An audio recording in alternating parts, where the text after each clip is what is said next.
Jake, is Andy not coming? I think Andy will be here momentarily. So says my secret. Secret phone.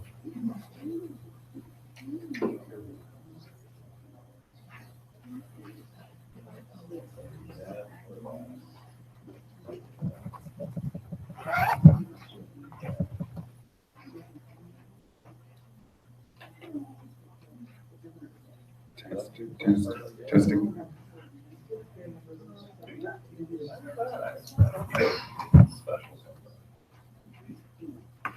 Hey, that looks great.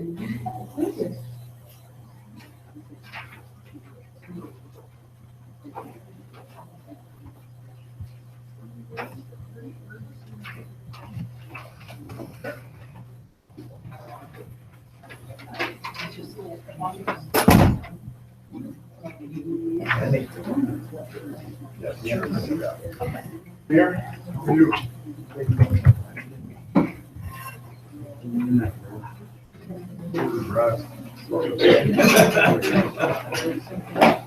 Mr. Chairman, glad to see you show up today.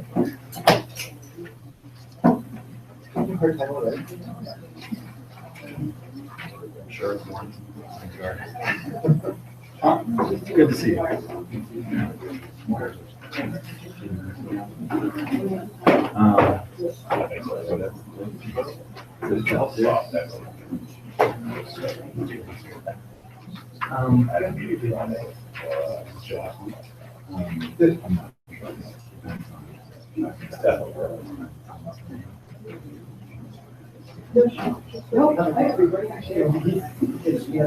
Whatever. Okay, that's fine. That's not time. No, no, it's. I understand your following everything. There's nothing Hey, how are you? Yes, I plan to, I think there's plan to also.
Schneider, how are you?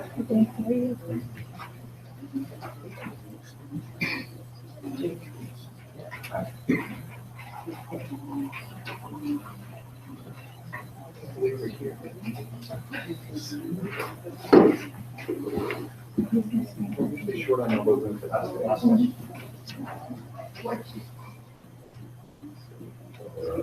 don't know the answer to that.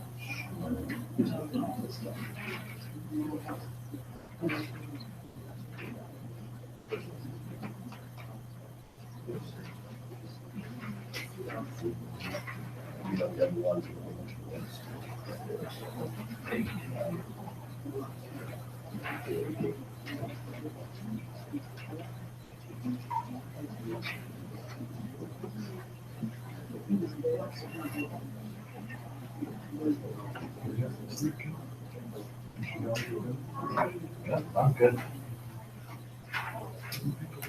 Thank you. You okay to go?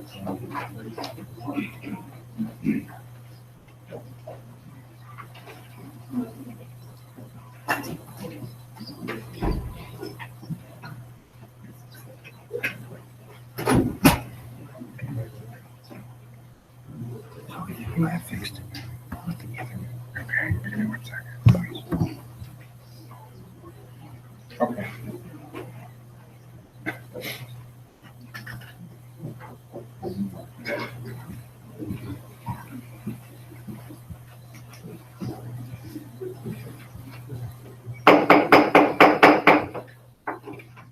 Morning, ladies and gentlemen. Welcome to the March 20, 2017 public meeting of Colorado Oil and Gas Conservation Commission. Thank you. We're meeting today at the Larimer County Conference Center here in Loveland, Colorado. Madam Hearing Officer, do we have a quorum to start our business? I believe so. If you would, please. Commissioner Ager? Here. Commissioner Button? Here. Commissioner Hopkins? Here. Commissioner Holton? Here. Commissioner Dollar? Here. Commissioner Chair Smith? Here. And Commissioner Wolf is not here yet, but I understand. Thank you. Enrique, we're both recording and broadcasting? Yes. Very good. Thank you, and welcome to those who are listening or participating remotely today as well. I'd like to thank the City of Loveland and the citizens of Larimer County and the local community for hosting us today in this beautiful facility. These are our favorite, I think I speak for everybody, these are our favorite hearings of the year when we get out of the metro area and have a great chance to interact with stakeholders who, like yourselves, who live in communities that we work so closely with. So thank you all for hosting us today, for your hospitality. Without further ado, let's get into our agenda. Members of the public, they should be available to you at the front desk. They were online as well for those of you listening remotely. First agenda item after roll call commissioners, we have approval of the minutes. Commissioners, do you have in your board packets drafts of the minutes from our prior hearing? Let's see. Second. A motion to approve and second, thank you both. Is there any discussion? Hearing none, we'll call the question. All in favor of approval of the minutes as proposed by the commission staff, please say aye. Aye. Opposed? Opposed would be nay. Hearing none, the ayes have it. The minutes are approved and entered into the record. Report from the Executive Director's Office. This is Executive Director Bob Randall from the Department of Natural Resources. Commissioner Randall, turn it over to you, please. Thank you, Mr. Chair. Good morning, Commissioners. Just for the record, like the record too. Sorry. Nobody knows but me. I just wanted the record too. Like you're here. Yeah, just in case. Let the record reflect Commissioner Wolf with us as well. Thank you. Welcome, Commissioner. Thank you, Director Randall. So great. So I'm going to start with a few. I feel like I've done this for the last couple of meetings, but start with a few changes with staffing within the department, and then I'll talk some policy issues. But first, I do just want to acknowledge that this is the last hearing at which hearings manager Julie Murphy will be sitting on this side of the room. In the future, she'll be sitting on that side of the room because she's joining the Executive Director's Office as our Assistant Director for Energy and Minerals. I think we might have announced that last time, but we've stolen Julie from the Oil and Gas Commission. Thank you for that. Not welcome. For the training and for your support. We're really excited for Julie to get started right about the time we gavel out of this hearing. She starts her tenure at the Executive Director's Office, so we can't wait. We have a new Human Resources Director joining us at the beginning of next month. Her name is Liz Stephanie. She comes to us from the Office of the State Auditor, where she's been HR Director for 3 or 4 years and then 20 years in the private sector before that. Our HR Director was stolen by the Department of Personnel and Administration to go be the HR specialist on a new statewide IT system for human resources. So there's a lot of stealing among divisions and departments going on right now. We have 2 transitions going on within our division director cadre. First, State Engineer Dick Wolf is retiring. He runs the Division of Water Resources as well. He's here through the end of the fiscal year, and his job is now posted. So I just wanted to get that on the record for those in attendance and listening, that the application period closes on March 31st for the state engineer position. So you can go to the state job site and just contact me directly if you know anybody who might be interested in applying for that. And then finally, the director of the Water Conservation Board, James Eklund, is moving on. He is with us through the end of the week. He's going into private practice. after a few years, including the process to adopt the state's first ever water plan. So we wish both James and Dick well as they move on to their next adventures. So as far as I know, oh, and then one more. I don't know that Matt's communicated this out widely, but Commissioner Harry Pierce tendered his resignation last week due to some family issues.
And then the other regulatory action is the stream protection rule. This applies to coal mines, and it was revoked via the Congressional Review Act just a couple of weeks ago. This is a rule that was largely tailored to address problems on the East Coast, eastern coal mines. We didn't necessarily feel like it was a great fit for Colorado because of regional differences in hydrology and in climate and in mining practices. But again, that's just another Obama era regulation that's been revoked since January. As far as state legislation goes, we've continued to meet with stakeholders about the orphan well legislation. This is the bill that we've talked about here that would give the state the ability to go in and safeguard sites that have been orphaned by virtue of an operator either going out of business or not being able to comply with the rules. And that is going to be headed to drafting soon, I'm told. There have been several questions about statutory pooling in the General Assembly, with legislators asking about minimum acreage for pooling and notice to landowners. There's not been anything introduced, but that's a topic that we get asked about both on the mic and in the hallways, so keep an eye out for that. And then finally, a bill was introduced last week, House Bill 1256, that would address setbacks from schools. Again, introduced in the House. There's a hearing this Thursday on the 23rd in the House Health, Insurance, and Environment Committee. This bill would call for a 1,000-foot setback between the property line of a school and the edge of a pad. So today there's a 1,000-foot setback from the school building and the closest production equipment. Do I have that right? Nearest well or production. Nearest well or production equipment. Again, that's in rules that you all have adopted. This rule would change that and have the setback be from the edge of the pad to the edge of the property line. So again, it was just introduced last week. We've been reviewing it. There are a couple of challenges that the bill proposes just in interpretation. There's some undefined terms like oil and gas production facility that's used in the bill that isn't really in our rules. So we would need to figure out what that means. And then the scope of the bill is unknown. It's written to include all schools, including charter schools, public schools, and daycare centers. And we just don't have good GIS, or we don't have a good data layer for those property lines and things like that. So again, we're trying to figure out the scope of the bill and what it would do. But and then finally, I'll just touch on a couple of, so I've, again, working my way down federal to state to local. Again, no real update on the Boulder County lawsuit. This is the suit brought by the Attorney General challenging Boulder County's ongoing moratorium on oil and gas. We, through Assistant AG Jake Matter, provided testimony to the Boulder County Commissioners last week on their latest proposed draft oil and gas rules. We understand they are slated to take action on the 23rd, unless that's changed. Is that still accurate? That's right. Okay. So the county commissioners are slated to meet on Thursday and to take action on those rules. We continue to have some questions and have raised some questions where we think what they're proposing to do could step into state authority as delegated by the General Assembly, but we'll watch and see what they do on Thursday. And let's see. I think that's it. Maybe I'll touch on just one more thing that I was talking to Commissioner / Mayor Holton about, and that's a couple of shooting ranges that are underway that the department's supporting. One is in this area up in Fort Lupton, and the other is in Palisade at the site of the former Cameo power plant. Colorado Parks and Wildlife has been partnering with the town of Palisade there. There is supposed to be an opening day shoot on May 20th. So for anyone that might be interested in that, I'm happy to provide more information. Okay. And with that, Mr. Chair, I've covered a lot. Happy to take any questions. Thank you very much. Commissioners, questions for the Executive Director? Excellent report. Thank you, Commissioner. Let's have a report from our Director, Director Lepore, Colorado Oil and Gas Conservation Commission. Director? Thank you, Mr. Chairman. Good morning, everybody. I do have several things to cover. I, like Commissioner Randall, will start with personnel matters. There's one additional transition that Bob didn't mention, and that is Jake Matter, our long-serving Assistant Attorney General, is going to move over, stay within the Department of Natural Resources section at the AG's office, but he's going to move over and begin representing the Colorado Parks and Wildlife Commission. So we are sorry to see Jake go. Jake has been with us 5.5 years. Jake actually followed me into the position when I left the AG's office, first to go to private practice and then to come here. Jake has represented the commission through the Longmont and Fort Collins lawsuits that went all the way to the Supreme Court. Jake argued those cases in front of the Supreme Court on our behalf.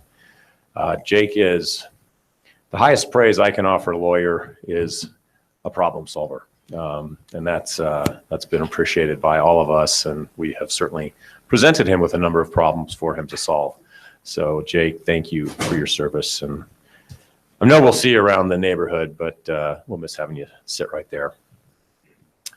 I have to acknowledge Miss Murphy. You are going to be missed, even though you will be in the audience. Maybe, I don't know, we might have security. You've been terrific. Thank you for everything you've done for us. Okay. Commissioners, at our last hearing, the staff gave you a presentation regarding what we started out calling 318A issues and sort of morphed into operator conflicts, chiefly around drilling and spacing units. We presented you several examples of those conflicts, and then talked about the fact that right now our sort of default tiebreaker is first in the door. So it's essentially a race to the permit. And we also presented you a number of additional criteria that might be relevant in decisions about in a competing spacing application, you know, which is the better, which deserves your favor to the extent that we are being asked to make those kinds of decisions. And your direction to the staff after that presentation was to get input from industry. So I and staff, typically permitting manager Jane Stanzik, Julie on behalf of the hearings group, and often Stuart Ellsworth on behalf of the engineering group, have met with a number of industry representatives. And well, there are 500 operators in Colorado, and that's about how many opinions there are about what we should do about the operator conflict issue. Suffice to say that there is certainly no consensus from the groups that we've spoken with about any particular ones of those criteria that we presented to you, or some combination or subset of those criteria. So in that regard, I have to say that industry seems content with sort of the status quo. I am not sure that really applies to staff, to be honest about it. It does mean that at the end of the day, without other criteria to evaluate or consider or suggest, staff most often will end up recommending the first permit in the door. And again, I am not convinced, as I hope I conveyed to you at the last hearing, I'm not convinced that that's an ideal tiebreaker. So I'm going to stop there for now. I think as those conflicts come up, most likely staff will prod the operators for a little bit of additional information, try to understand what their arguments might be in front of the commission. But you may see, as a result of this, more hearings on those competing applications that simply will be up to you to decide based on the arguments presented by the applicants. I want to note that we have not the first ever, but the first in a very, very long time, and the first ever on the Front Range application from an operator for a comprehensive drilling plan. The application was submitted by Crestone Peak Resources, and it is proposing a comprehensive drilling development in Boulder County. The application is for about 7,600 acres to be developed under that plan. It would be a set of 3 2560s, 2,560 foot spacing units, acre spacing units. So the first thing that staff realized is that we don't really have a clear set of procedures for how to process that application. The rule, our COGCC rule 216C, does identify criteria that would be expected to be part of the plan. At the same time, it presents those criteria as almost an after-the-fact presentation. In other words, the burden seems to be on the operator to go figure all of this out and then present the commission with a finished plan for you to evaluate. I don't think that that is how this is going to play out. We have asked Crestone to provide us in the next week or so a subset of that 216C criteria, along with some additional criteria that we, the staff, felt would be important in your decision going forward. And then at the May hearing, as it is scheduled right now, you would be asked to consider whether the relief requested by Crestone is that within that application lands, that approximately 7,000 acres, the ask is that the commission would not consider other spacing units, drilling permits, or location permits within that acreage in order to allow Crestone the time to develop that CDP. So that's kind of the state of play. We have met with Crestone twice. Crestone has met with Boulder County, and we have had a joint meeting with Boulder County and CDPHE, Crestone, and the staff to talk about the criteria, the elements that they will present for your consideration at the May hearing, and sort of a timing going forward beyond May. So just of interest, I want you to know that we're working on that and that you'll have something, again, as it stands now on the May docket. There will be an opportunity for interested parties, those with standing, to protest. I don't think we've reached the protest deadline, and therefore we can't say whether we might have protests. Next thing I want to touch on quickly, we saw a dramatic, I say, uptick in permit applications in February. We went from, thought I had that piece of paper, we went from about 400-ish, 350, 400 permits coming in the door monthly to 700 in February. We are led to believe that some of that was an operator response to a change in the way that Weld County is processing local permits. Nonetheless, it's a significant uptick, similar uptick in location permits as well. That has had a couple of effects. One, I guess I'd also like to tie it to the possibility that we're seeing an increase in activity in the state. Rig count is up along with the permitting count, so perhaps there's a little more optimism in the oil and gas patch. That said, prices took a downturn last week, so we'll see how those things do play out. The large increase in permits is putting pressure on staff to get those processed. It is taking a good long while to process, particularly our location permits these days. And we have started to hear a little bit of input from the industry about the length of time it's taking. So we are engaged with industry. You will recall that we currently have 10 vacancies that we have deliberately not filled due to budget constraints and concerns and uncertainties. We like the direction the budget discussions are headed, but they have not been resolved. So we're not quite at a place, I don't think, where we're eager to go backfill those open positions, but those are just lots of tensions that we're balancing and want you to be aware of. We certainly are aware of those. I also will point out that along with increased activity, there's been a fair amount of increase in citizen input. Here are a set of postcards that I've gotten over the last few weeks. Most of them are not love letters, but expressing concerns about oil and gas activity by citizens. I participated in a public meeting hosted by the City and County of Broomfield in late February. It was held at the First Bank Event Center, which is right there along Highway 36. It's typically better known as sort of a concert venue, holds about 6,000. They chose that venue because they couldn't think of another place in the city and county that would hold the anticipated crowd for that public meeting. I think ultimately there were, my guesstimate is about 600 people there. But it turned out it was actually a very good forum, I thought, by all who presented, which included the Department of Public Health and Environment and myself on behalf of COGCC, some citizen representatives, the operator, all presented.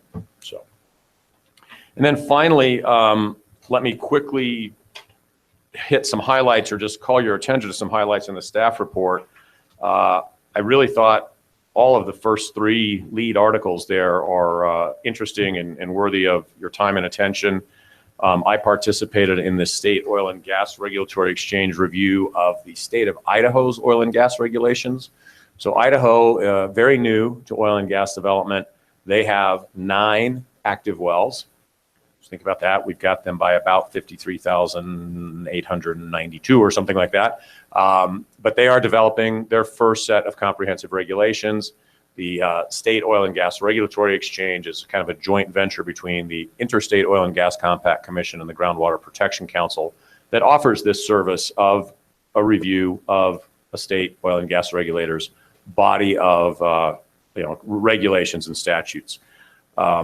So I have this nice letter from the governor of Idaho, and since one doesn't get letters from governors very often, I thought I'd just read the last paragraph.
Because by order of the commission, their Form 1s and Form 10s have been revoked.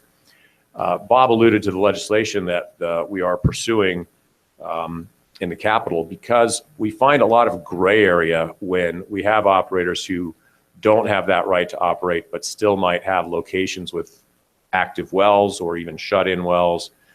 There's a lot of uncertainty as to how to proceed with those and what happens, for example, if staff were to sell product from such a location. Who's entitled to revenue from that? Are we at liberty to use that revenue to contribute towards cleaning up the site where, for example, the bonding is insufficient to cover the reclamation costs and so forth, or plugging and abandonment costs? So one of the measures that the AGs have recommended is that we do notices like this to try to put potential interested parties or those that may be lien holders on notice of those actions. And I think that that is everything I wanted to cover today. Thank you, Mr. Chairman. Director, thank you. Commissioner, questions for the director? Stop stealing everybody else's staff. Me?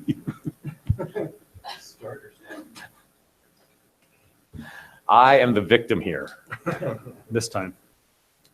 Well, listen, let's start with commissioner comments, and I'll exercise the prerogative if I may. Three very important personnel announcements.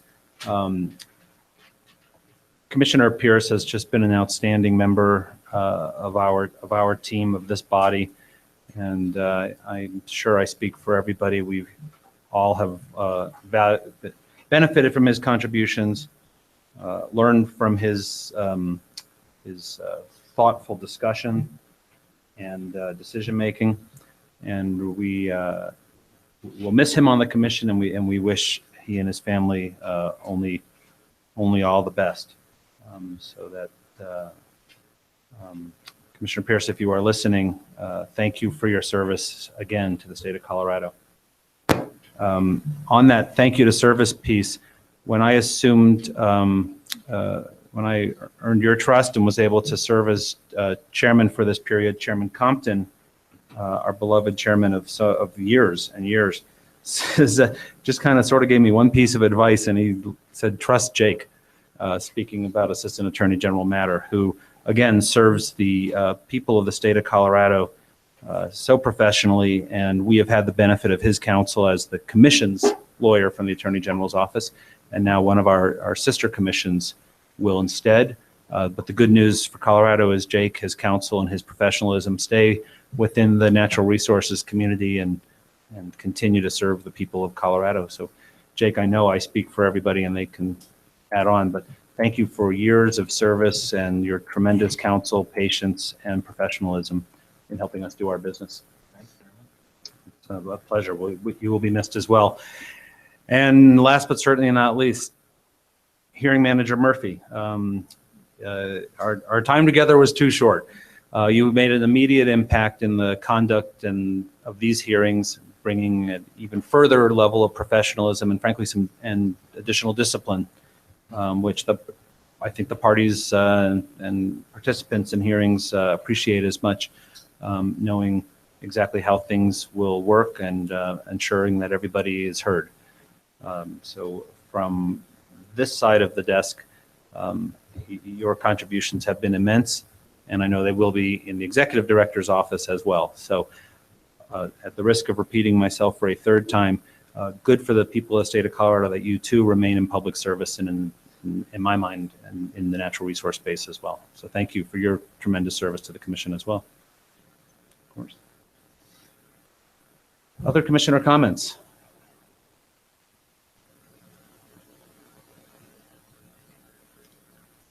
Hearing none. Let's, more importantly than what we have to say then, let's open it up to audience comments. Ms. Murphy, can you help us please, how many folks have signed up to address or comment or speak? Chairman, we have 14 people signed up. We typically, we typically do 2.5 minutes. I think that's about the right range here. There may be members of the public who did not sign up. Let me ask, if I may, just for timekeeping purposes, ladies and gentlemen, are there folks who wish to address the commission today and did not have an opportunity to sign in the sheet on their way into the room?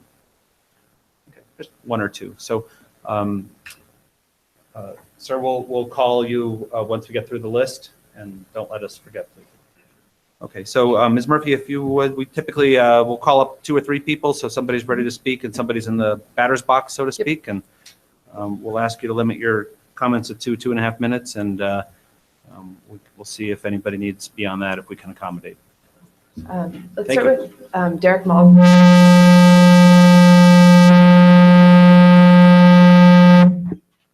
Sorry. You should just say, do we not want to use it? Leave them all? Sorry, let's start with Derek Malmgren, Jerry Shepard, and Linda Kraut. Can you please come forward?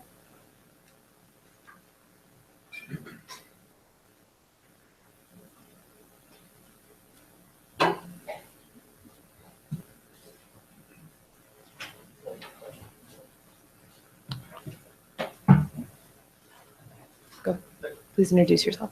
Good morning. Please, at your convenience, introduce yourselves for folks listening and as well as folks in the room, and welcome. Yes, thank you. My name is Derek Malmgren, and I live in unincorporated Adams County, directly on the border of Broomfield, Adams. I was here a couple months ago and spoke to the staff about the availability of the data and the ease of the public to find that data. I do appreciate the tools that are available, but I think that they are designed specifically maybe for the industry, for the scientific mind. The best that I can determine right now, that within 2.5 miles of my house, in the permitting, in the pending permitting, in the some sort of conversation, there's 262 wells planned. I haven't looked anywhere north of Highway 7, which is Erie and Weld County. So you can probably imagine, how that exponentially increases the amount that are planned. This is not active. This has nothing to do with that.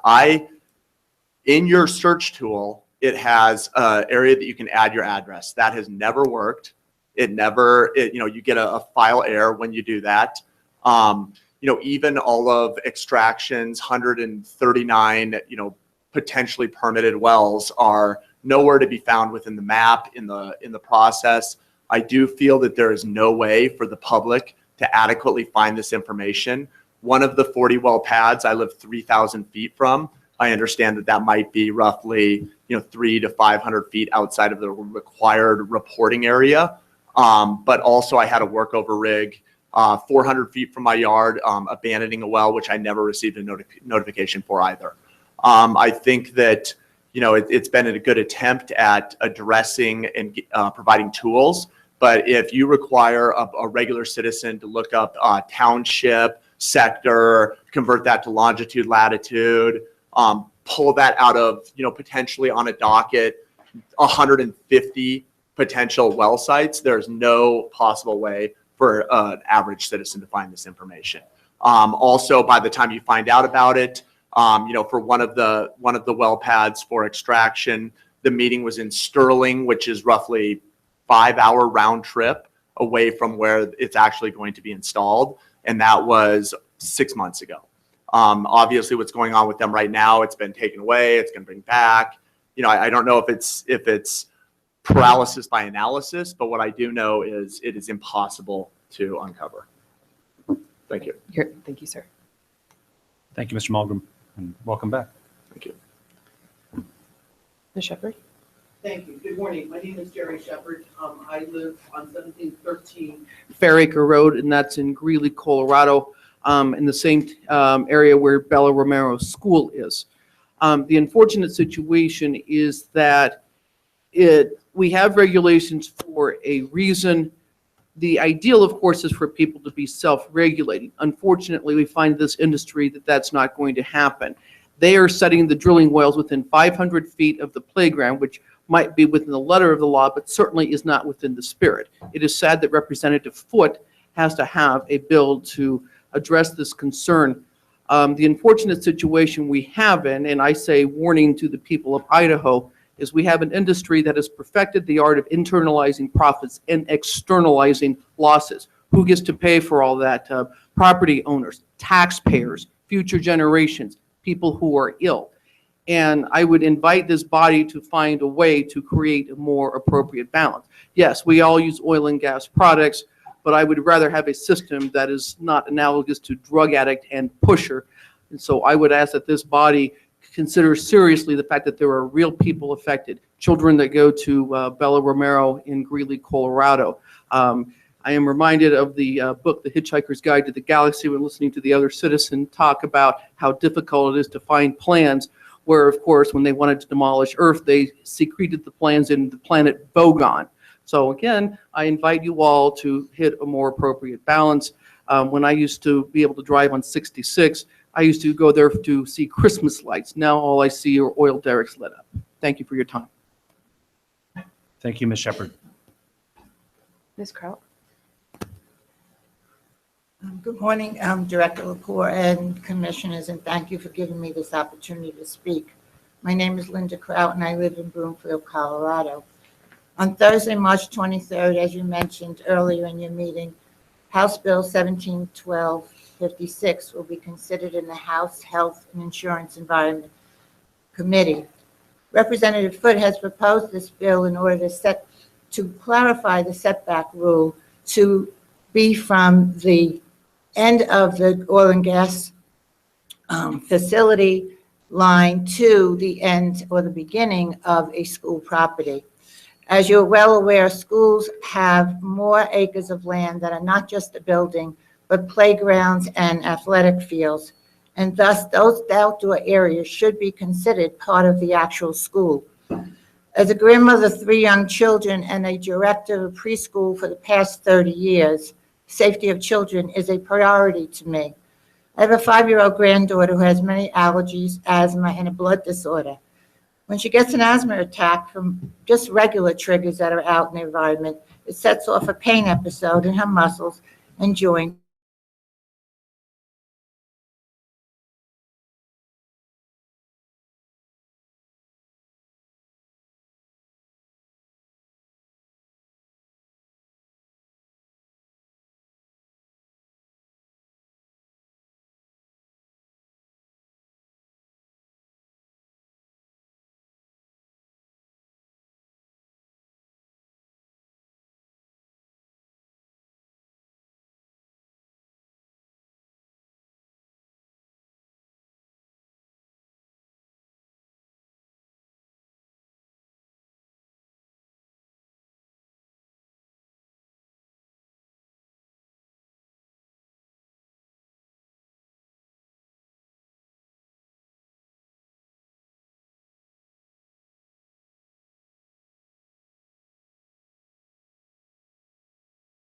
In addition, the noise, dust, and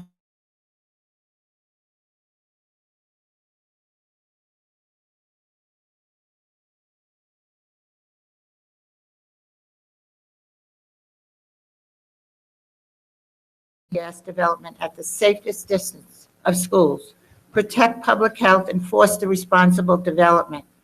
This bill will be a starting point and compromise with the oil and gas industry, who proclaim that they want to be responsible members of our communities. As the boom of the industry continues, as you mentioned already today, Mr. Laporte, many more multi-well pads are proposed in high-density residential areas. You must change these setbacks to be 1,000 feet between the oil and gas high-density well and the line of the school facility. It cannot be measured from the well to the actual building. There are other equipment that can also cause risk if there is an accident. Please encourage lawmakers to pass this bill. Front Range communities are frustrated and need you to work with the people. You have been given this power. Please use it wisely. Thank you. Thank you very much for your comments. I have copies if you'd like. That would, please. Thank you.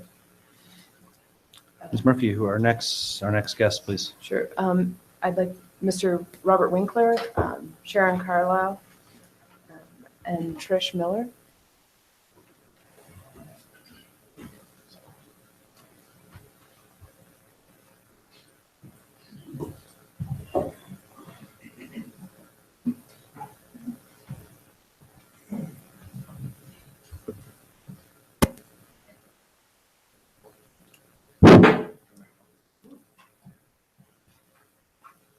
Good morning, oil and gas commissioners. My name is Robert Winkler. I live in Greeley, Colorado, where my wife and I chose to retire to be near our children, grandchildren, sister, and friends. We spent months searching for a perfect home and chose Greeley because of its sense of community. When we moved here, we were able to see the Front Range from our front porch with many clear days. As time passed, pristine views became much less, to now we barely see the majestic mountains nor breathe less toxic air. I can't accept the fact that a proactive community as Greeley would allow industrial activities in our neighborhoods, which should be for clean family living, as if the 24,000 wells in Weld County and hundreds in Greeley that darken our once pristine views and pollute our air with toxic chemicals weren't enough. Now elected officials are allowing further desecration of our residential communities, which were once havens to escape the destruction. Tell me why we as an industry, tell me why would an industry be given the right to destroy our lives for the sake of temporary jobs and economic upsurges, if it is detrimental and harmful to the existence of the majority of the citizens in Colorado? Why must we continue, the citizens of Colorado, to fight for our rights? I'll tell you why. Because the factual research of over 400 international peer-reviewed studies of catastrophic effects of the industry impact on us are being ignored by our agencies and representatives. Our rights as citizens to health, safety, the environment, and quality of life are entrusted to you who represent us, the people, who give you the power to govern and regulate for our well-being. I ask you to fulfill your responsibility to protect us from having our community being turned into another poisonous industrial wasteland. We as citizens expect you to protect our homes, neighborhoods, and communities, not just special interests. Please take the time to do the required due diligence and all options, including environmental impact assessment, before finalizing decisions on well projects that we as a community will regret. Thank you for your time, and we trust you will do the right thing for all citizens in our state. Thank you, Mr. Winkler.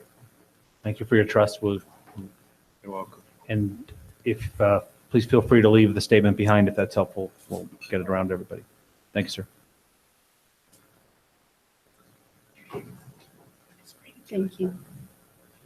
My name is Sharon Carlisle. I live in Loveland. Good morning. Staff, and especially the students of Bella Romero, didn't choose to expose themselves to possible injury and/or disease to work, receive an education at Bella Romero. Yet now extraction and you, by permitting this site and possibly granting extractions variance, have plunged them into facing the possibility of harm every day they attend school. These children should be able to have a reasonable expectation of learning in as safe an environment as can be provided by reasonable adults who are paying attention to the possibilities. Adults who are striving to provide a safe environment in which children may play in a schoolyard where they can get exercise, not childhood leukemia or a lifelong struggle with asthma.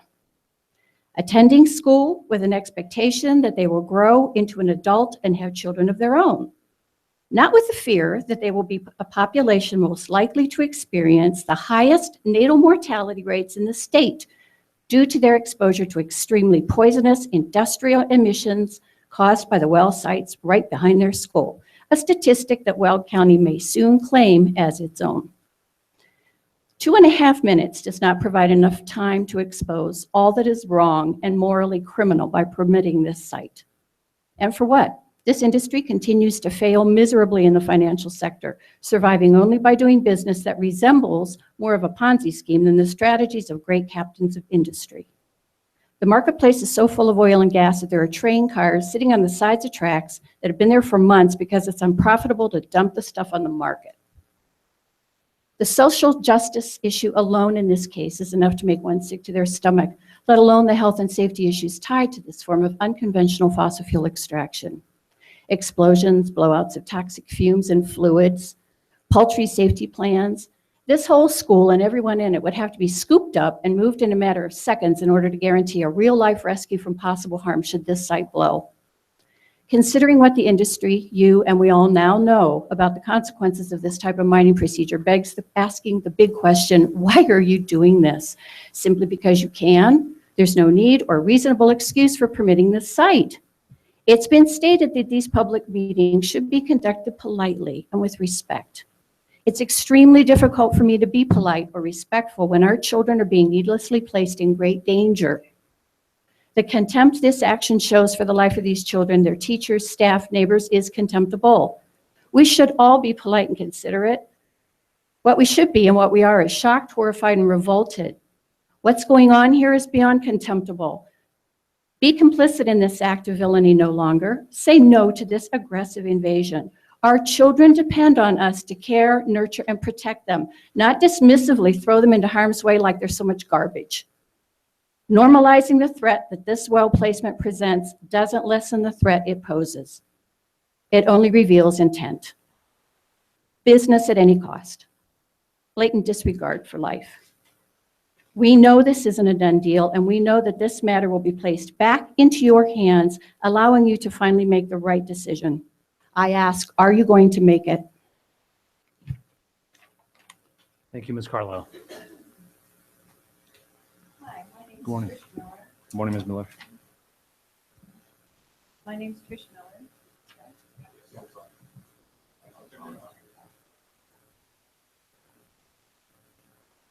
I live in Bellevue, Colorado, and I've been following the Bella Romero situation. It's pretty upsetting. But one of the things that I was reading recently, which you all here is the Oil and Gas Conservation Act, foster responsible, balanced development, production, and utilization of natural resources in Colorado, consistent with the protection of public health and safety and welfare, including the protection of environment and wildlife. And also, I attended a talk by Jeff Collette from the Department of Atmospheric Science, and he was talking about an air quality study which you helped fund, the emissions of air pollutants from oil and gas, and it was on the western slope and also on the Front Range. The air quality impacts they picked up were from methane, black carbon, particulate matter 2.5, HAPS, hazardous air pollutants, and air toxics, BTEX. So these have all, well, the BTEX especially, have been proven carcinogens. And the studies found that measuring these toxics from the source and then 2,500 feet away, at 2,500 feet, it was finally dissipated enough to be considered safe. But 1,000 feet, that's not nearly enough. 2,500 feet is what it should be. But I beg you to reconsider that the boundary of that playground is going to be much closer than is safe from the drilling operations. And that's drilling, fracking, production, and flow back. Thank you. Thank you, Ms. Miller. Oh, Ms. Miller, you dropped the paper. Thank you very much.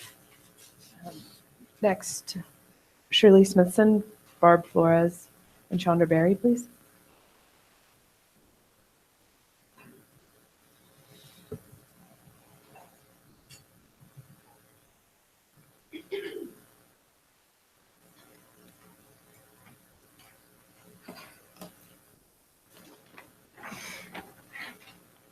Good morning, whenever you're ready. Good morning.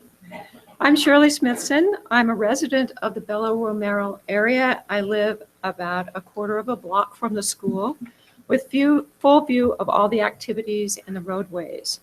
I'm a lifelong teacher and I have a doctorate in education.